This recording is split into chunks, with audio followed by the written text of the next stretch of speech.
it seems like sometimes it feels like we're on the precipice where they're going to stop even putting up this act that they're debating and deciding and using courtrooms. See, that's the problem with indefinite detention, because it's like, let's imagine that I think, I don't know, let's imagine I think that Alex Jones is a threat to the security of the United States because of the things that he's been saying or weakening the government, right? So let's imagine that the federal government decides that Alex Jones is a real threat. And so they decide to arrest him.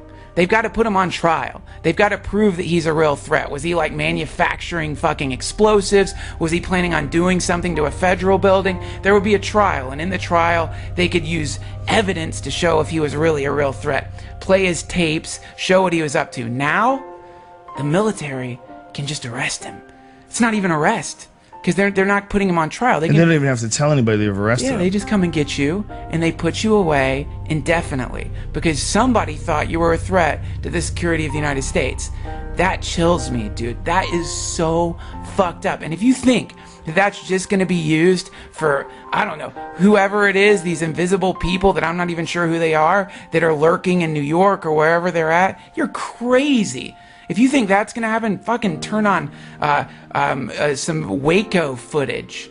You know, watch those fucking ATF agents torching that Koresh compound. If you think that they're just going to fucking use this law for the worst and most extreme cases, no fucking way, man. They are going to use it. They're going to use it any way that they want. They're going to use it for drug dealers. They're going to use it for whatever they want to use it for. They're going to use it for anybody, man. I mean, we could be doing this fucking podcast from inside a FEMA camp. Think of what you saw that cop at UC Davis do to those kids that were on their knees because he thought he could, because the law was on his side. Yeah. They weren't moving. He told them to comply. They did not. So he thought it was okay to spray chemicals in children's faces. Yep.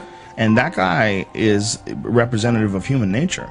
He's representative of abuse of power. It's very simple. It's no logic, abuse of power. Yeah, I get someone has made your life a little more difficult. They made your job a little harder because now you have to look out for, you know, all these kids, and they're all in this place where you don't want them to be. But guess what, fuckface?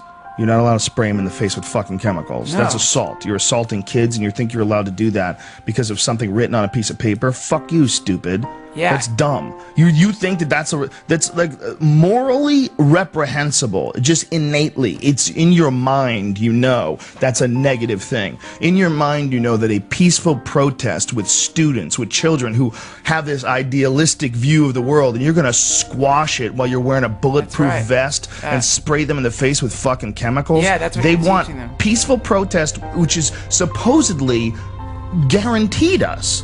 We're supposed to have the right to assemble. Well, we're supposed to be able to get together, even if it is private property. You know, that is where the issue takes place. Well, where the fuck else should they be? And the community should embrace it, and the fucking school should have a dialogue with them. They're supposed to be ironing everything out. You're not supposed to just, you know, spray people in the face with fucking chemicals. But because that guy could, because he wasn't just some guy who didn't like what the kids were saying, you know, like if you and I went down there, you know, like these fucking kids are spoiled. I'm gonna fucking spray them in the face with tear gas. Yo, dude, they would lock me in jail. They would tackle me, throw me to the ground, because I don't have the authority to assault them. But this guy has the authority to assault them. That's right. Somehow or another, it's become his job. That is exactly what's going to happen with this bill. That is exactly what's going to happen with this amount of power. You can't just give it to people and hope they're going to be good. This should be against the fucking law. Yeah. You want a way to stop terrorist threats?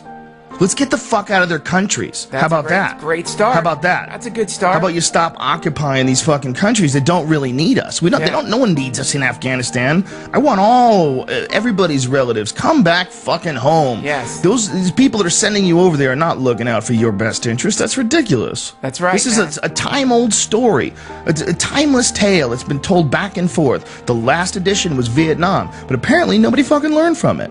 Apparently, everybody just still thinks that someone's looking out for you at the top. Despite all the evidence to the contrary, someone's looking out for you, man.